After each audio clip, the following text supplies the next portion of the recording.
स्वराज्य संस्थापक, सर्वसामान्य जनतेचा कैवारी, सर्वसामान्य जनतेचा होणाऱ्या अन्याय अत्याचार या विरोधात आवाज उठवून एक सर्वसामान्य जनतेचं स्वराज्य निर्माण करणारे, या स्वराज्याचे संस्थापक छत्रपती शिवाजी महाराज, छत्रपती शिवाजी महाराजांच्या पावलावर पाऊल ठेवून त्यांच्या प्रेरणेने प्रेरित होऊन सर्वसामान्य जनतेबद्दल आस्था निर्माण झालेले, सर्वसामान्य जनतेवर होणारे अन्याय अत्याचार झुगारले. एक दलित म्हणून एक शब्द जो प्रचलित केला गेला, या शब्दाला कुठेतरी बाजूला ठेवण्याकरिता जी एक मनात तळमळ होती, ती तळमळ, त्याचबरोबर गोरगरिबांच्या समवेत सर्वसामान्य परिवाराच्या सोबत राहून जे जीवन जगत असताना जे अनुभव आले, ते अनुभव येणाऱ्या पुढच्या पिढीवर होतात, ते अन्याय पुढच्या पिढीवर होता कामा नये. आणि म्हणून असे विचार पुढील येणाऱ्या काळामध्ये रुजवण्याकरिता पुढचे कार्य हातामध्ये घेणारे डॉक्टर बाबासाहेब आंबेडकर, विश्वरत्न महामानव, भारतरत्न, संविधान विधाते डॉक्टर बाबासाहेब आंबेडकर, त्याचबरोबर या देशाला तरुणांच्या हातामध्ये देणं फार महत्वाचं आहे. येणारा पुढचा काळ हा तरुणांशिवाय व्यवस्थितरित्या चालणार नाही. म्हणून तरुणाच्या पिढीवर अधिराज्य गाजवणारे स्वामी विवेकानंद या तीनही त्रिवेणी संगमाला त्रिवार अभिवादन.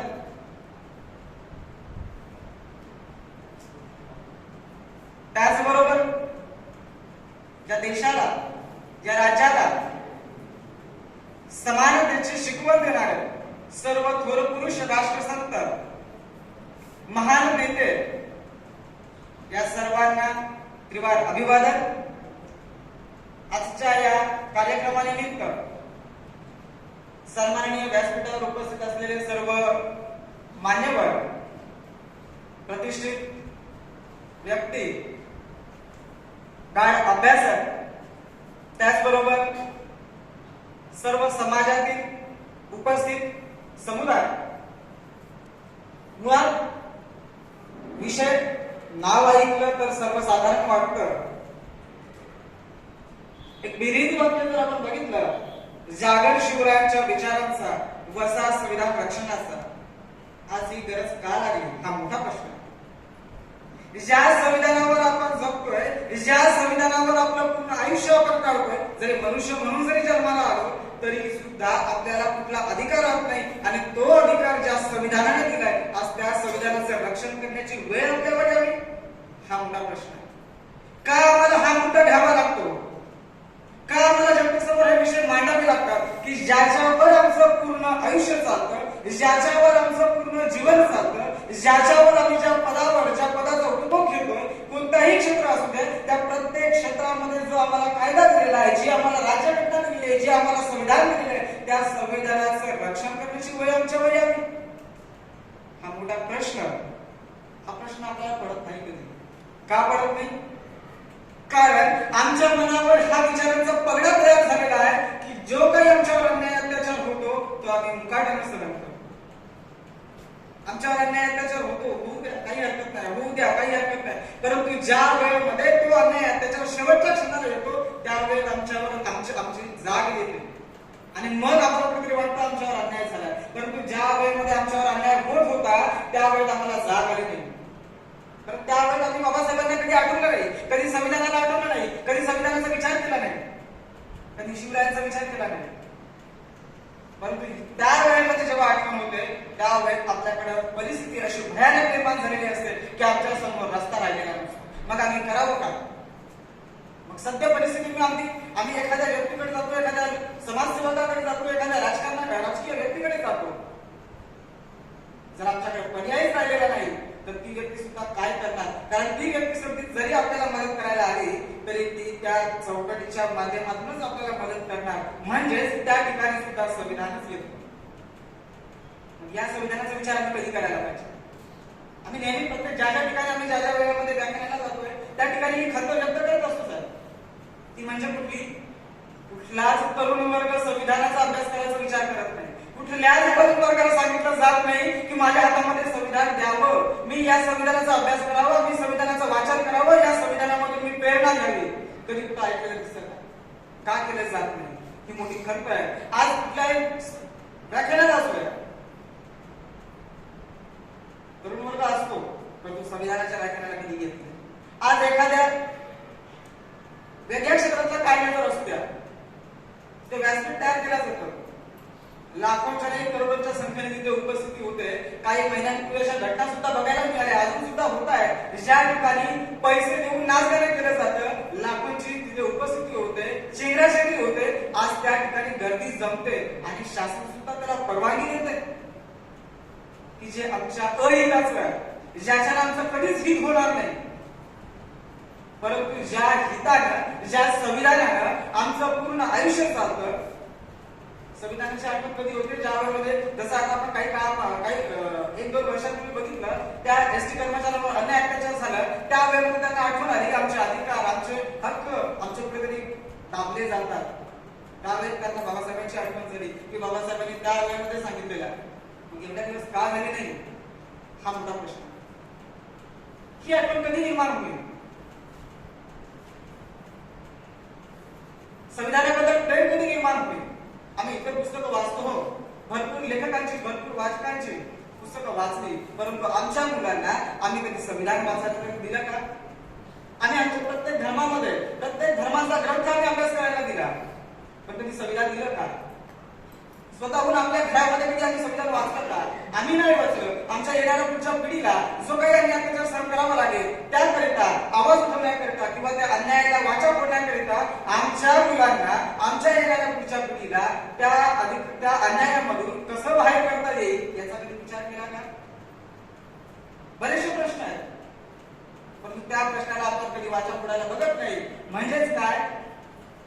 शिवाजी महाराज जन्माला यावे, बाबासाहेब जन्माला यावे, परंतु ते आमच्या घरातून येतात, दुसऱ्याकडे यावे, हे प्रत्येकाच्या मनामध्ये ठसलेलं आहे. जोपर्यंत आम्ही हा विचार बाजूला काढत नाही तोपर्यंत संविधानावर प्रेम निर्माण होणार नाही, आणि जोपर्यंत संविधानाचं प्रेम आपल्या मनामध्ये निर्माण होणार नाही तोपर्यंत आपण कितीही भाषण केली, आपण कितीही प्रयत्न केले तरी सुद्धा आज जो प्रकार बाहेर चाललेला आहे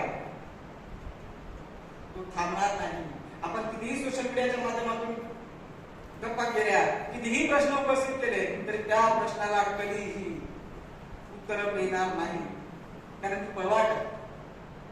म्हणून ज्या वेळेमध्ये बाबासाहेबांनी, आता साहेबांनी बराचसा संविधान असेल, राज्यघटना असेल किंवा जे संविधान तयार केले गेलं त्यामध्ये मुद्दे कसे घेतले गेले साहेबांनी भरपूर सांगितलेले आहेत. मला वाटतं तो माझा जवळजवळ 50% काम साहेबांनी आधीच पूर्ण केलेलं आहे. त्यामुळे मी त्या मुद्द्यावर न जाता आजची जी परिस्थिती आहे, कारण आपला मुद्दाच महत्वाचा आहे की छत्रपती शिवाजी महाराजांनी ज्या पद्धतीने स्वराज्य निर्माण केलं, जी त्याच्यामध्ये उत्कंठा निर्माण झाली, वयाच्या 10व्या वर्षी त्यांच्या मनामध्ये एक प्रश्न निर्माण झाला. त्याने विचार केला असता, शहाजी जहागिरी आहे, मला काय करायचं? मलाही बसून खाता येईल, मलाही फक्त बघून मलाही काही पूर्ण माझं आयुष्य त्याच्यामध्ये निघून जाईल. परंतु कधी शिवाजी महाराजांनी हा विचार केला नाही की अरे मी का करावं? जो प्रश्न आज आपल्याकडे काय करायचं? बाकीचे जातील, जयंती साजरी करायची, बाकीच्या करतील, समाजामध्ये जनजागृती निर्माण करायची आहेत ना, त्या समाजाचे, त्या जातीचे, त्या धर्माचे, ती लोक आहेत, ही लोक आहेत. हा प्रश्न आपल्या मनामध्ये आहे. असा विचार कधी छत्रपतींनी केला नाही, कधी बाबासाहेबांनी केला नाही. ज्या वेळेमध्ये त्यांच्यामध्ये निर्माण झालं की बाहेर ज्या वेळेमध्ये मित्रांमध्ये खेळायला जायचे, ज्यावेळेस ते मित्रांना विचारायचे की बाबा तू माझ्यासोबत चल, त्यावेळेस मित्रांकडे शब्द यायचे की अरे मी तुझ्यासोबत कसा येऊ? त्यावेळेस छत्रपतींनी सांगितलं, ज्या पद्धतीने माझं जीवन आहे त्याच पद्धतीने जीवन तुझं आहे. आणि त्यावेळेस त्यांना कळलं की काहीतरी चुकीचं घडतंय, काहीतरी कोणाच्यावर तरी अन्याय होतोय. ही फक्त आणि फक्त सर्वसामान्य जनता आहे हे ओळखलं आणि येऊन मातेला म्हटलं की माते मला हे पाहत नाही, जरी वडिलांची, राजांची जरी जहागिरी असते, मला जहागिरी नकोय, मला माझ्या रयतेचं, कष्टकरी जनतेचं, या शेतकऱ्यांचं राज्य बनवायचंय आणि त्याकरता मला काहीतरी करायचंय, मला मार्गदर्शनाची गरज आहे. आणि त्या वेळेमध्ये मातेला वाटलं की मी धन्य झाले आता. आणि त्या धन्यतेने मातेने सांगितलं की आज ज्या अर्थी माझ्या पोटी बाळ राजपोटी जन्माला आला, पुढचं काय होईल मला माहिती नाही, माझी आज्ञा आहे. कष्टकऱ्यांचं, या शेतकऱ्यांचं राज्य व्हायला पाहिजे आणि ते राज्य होण्याकरिता तुम्हाला ज्या पद्धतीचं मार्गदर्शन लागेल, मग तो कुठल्या क्षेत्रातला असतो त्याकरिता मी पूर्णपणे तुमच्यासाठी सहमत आहे. ही आज्ञा प्रतापता मातेने दिली. आज आपण आपल्या मुलांना काय सांगतो? आम्ही नेहमी सांगत असतो आज समाजामध्ये बलात्कार होतात, अत्याचार होतात महिलांवर. कशा पद्धतीने होतात आणि का होतात हा मोठा प्रश्न आहे. हे आम्ही शोधणं गरजेचं आहे. आम्ही बाहेर भरपूर बोंबा करतोय, इथे अत्याचार झाला, इथे अन्याय झाला, इथे भ्रष्टाचार झाला, परंतु त्याचं मूळ कारण शोधलं का? हे आपल्याला शोधायला तयार होत नाही. कुठेतरी एखादी घटना घडते. आता मागच्या महिन्यामध्ये काही दिवसांपूर्वी एक घटना घडली. घटना फक्त एवढीच होती की एका मुलाला शॉक लागला. शॉक लागल्यानंतर त्याला एका दवाखान्यामध्ये नेलं. डॉक्टर अवेलेबल नसल्यामुळे त्याला पुढच्या दवाखान्यामध्ये रिफर केलं गेलं. ज्या दवाखान्यामध्ये रिफर केलं गेलं तिथल्या डॉक्टरांनी फक्त त्याचा रिपोर्ट चेक केला आणि मग घोषित केला. मुद्दा असा वैज्ञानिक दृष्टिकोनातून थोडक्यात जर त्याचे ईसीजी रिपोर्ट जो फ्लॅट असतो, तो फ्लॅट आल्यानंतर त्याला घोषित केलं जातं, शॉक दिला जातो. जर तो आला कव्हर झाला तर तो पेशंट कव्हर होतो, अन्यथा होत नाही. परंतु त्या आधीच त्या डॉक्टरने क्लिअरन्स करून दिला हा मृत आहे.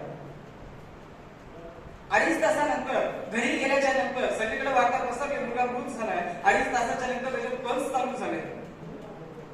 पल्स चालू झाल्याच्या नंतर फक्त पल्स चालू झाले म्हणजे जिवंत झाला एवढीच फक्त खात्री होती. बाहेर जो मेसेज पोहोचला गेला, मुलगा उठला, जिवंत झाला, त्याने पाणी पिलं, तो उठून उभा राहिला, घराच्या बाहेर निघाला. भरपूर काय आमच्यापर्यंत येईपर्यंत या घटना आल्या. त्या क्षणी आम्ही चौकशी चालू केली. सांगण्याचं या मुद्द्याच्या माध्यमातून सांगण्याचं तात्पर्य माझं एवढंच आहे की जसं साहेबांनी सांगितलं झेंड्याचे रंग 3 का घेतले गेले. आम्हाला फक्त एवढंच माहिती होतं भगवा रंग, केशरी रंग हा हिंदू म्हणून घेतला होता, निळा रंग हा बौद्ध म्हणून घेतला होता. एवढंच आमच्या आजपर्यंत मनामध्ये बसवलं होतं. परंतु या रंगाचा घेण्याचा उद्देश काय होता हे आजपर्यंत आमच्यापर्यंत कोणी पोहोचवलं नव्हतं. आणि मग त्याच पद्धतीने पुढे वाटचाल करत चालू. कारण आमची ही सवय आहे ऐकायचं काहीतरी वेगळं आणि दुसऱ्यापर्यंत पोहोचवायचं काहीतरी वेगळं.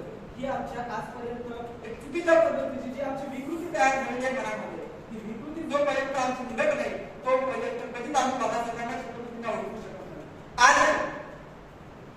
कालच बाबासाहेबांची जयंती साजरी केली गेली, चांगल्या पद्धतीने जयंती साजरी केली गेली. हजारो लोक त्या जयंतीमध्ये उपस्थित होते, परंतु एक स्वतंत्र अशी होती त्यापैकी 90% लोक हे नशा केलेले. का बाबासाहेबांनी असं सांगितलं होतं का की नशा करत तुम्ही माझ्याकडे डीजेच्या सोबत नाच गाणं करा? कुठल्या बाबासाहेबांनी कुठल्या ठिकाणी लिहून ठेवलेलं आहे की माझी जयंती साजरी करा म्हणून? बाबासाहेबांनी त्यावेळेला सांगितलं होतं की कुठलाही कार्य करा ते सर्वसामान्य जनतेसाठी करा, संघर्ष करा, शिक्षण द्या. हे राज्य माझ्या बाबासाहेबांनी त्यावेळेला सांगितलं होतं. आज आम्ही काय करतो या गोष्टीची आम्ही कल्पना केली नाही. फक्त आमच्या मनामध्ये जे घुसवलं गेलेलं आहे, ज्या पद्धतीने आम्ही एक ऐकतं दुसऱ्यापर्यंत जेव्हा आम्ही सांगायला जातो त्यावेळेमध्ये त्या गोष्टीचं छोटीशी गोष्ट असते तेवढी मोठी गोष्ट सांगितली जाते, परंतु त्याचा मूळ गरजेला आम्ही कधीच सांगत नाही. कारण ह्या विचार करत नाही की ज्या पद्धतीने छत्रपती स्वराज्य निर्माण केलं, ज्या पद्धतीने बाबासाहेबांनी सर्वसामान्य जनतेसाठी संविधान निर्माण केलं, संविधान बाबासाहेबांनी निर्माण केलं त्याच्या आधी 1930 सालापासून महात्मा गांधींनी, पंडित जवाहरलाल नेहरूंनी भरपूर जणांनी संविधान निर्माण केले, परंतु ते संविधान मान्य केले नाही. त्याचं कारण काय होतं? कारण ते जे लेख लिहिले गेले, ते जी कलमं लिहिली गेली, ते सर्वसामान्य जनतेला येणाऱ्या पुढच्या काळामध्ये नायबल असतील अशी नव्हती. म्हणून ते संविधान कधीच मान्य केले नाही. आणि 26 नोव्हेंबर 1949 ज्या वेळेमध्ये बाबासाहेबांनी 47 पासून जे 2 वर्ष आपल्यामध्ये अख्या दिवसामध्ये मेहनत घेतली. आता आपण उद्देशामध्ये पहिलं वाक्य बसतोय आम्ही काय लोक, हे वाक्य कोणाचं आहे घेतलं तर माहिती आहे? हा पहिला प्रश्न.